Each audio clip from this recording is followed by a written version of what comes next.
Hello hi రా నాన్న. నేను రా మీ అన్నయ్య హిస్టరీ రఫీ సార్ని. మళ్ళీ నేనే వచ్చాను. గ్రూప్ 1 మెయిన్స్ వచ్చే నెలలో ఉంది.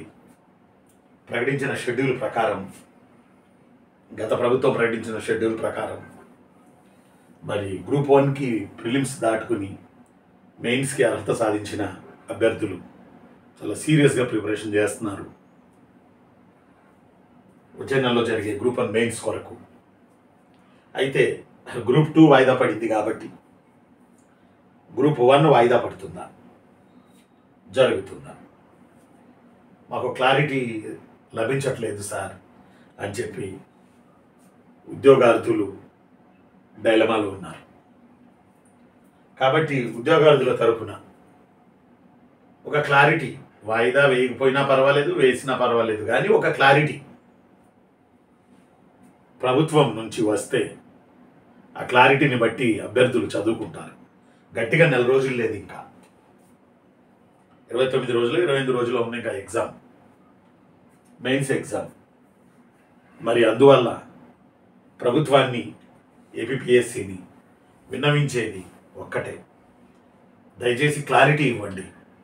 ఆ క్లారిటీని బట్టి వాళ్ళు మరింతగా ఈ 28 రోజులు మరింత సీరియస్గా వారు ప్రిపేర్ అవుతారు నిర్మాణాత్మకంగా. ఎందుకంటే ఒక డైలమాలు ఉంటే ప్రిపరేషన్ చేయడం కష్టం. అందువల్ల దయచేసి ఒక క్లారిటీ ఇస్తే అనుకున్న విధంగానే ఎగ్జామ్ జరుగుతుంది. అంతకుముందు చాలాసార్లు ఇచ్చేది ఎగ్జామ్ వాయిదా పడదు, ఇవి పుకార్లు మాత్రమే, కాబట్టి ఎగ్జామ్ జరుగుతుంది, మీరు ప్రిపేర్ అవ్వండి అని ఏపీపీఎస్సీ చాలాసార్లు ఇచ్చి ఉన్నది. లేదా ఎగ్జామ్ వాయిదా పడితే వాయిదాని ఇస్తుంది. కాబట్టి గ్రూప్ 1 మెయిన్స్ చివరి క్షణాల్లో వాయిదా వేసినా పిల్లలు అప్సెట్ అవుతారు. వాయిదా వేయకపోతే క్లారిటీగా చదవడానికి పిల్లలకి, స్టూడెంట్స్కి భయం వేస్తుంది.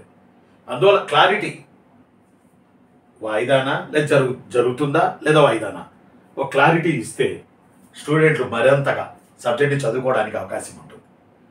దయచేసి ఏపీపీఎస్సీకి, ప్రభుత్వానికి యాజ్ ఏ హిస్టరీ రఫీ సార్గా నేను విన్నపం చేసుకునేది ఏంటంటే, ఒక క్లారిటీ ఇవ్వండి. విత్ ఇన్ షార్ట్లీ 2-3 డేస్లోనో సంథింగ్ క్లారిటీ ఇస్తే దాన్ని బట్టి స్టూడెంట్లు ముందుకు వెళ్తారు.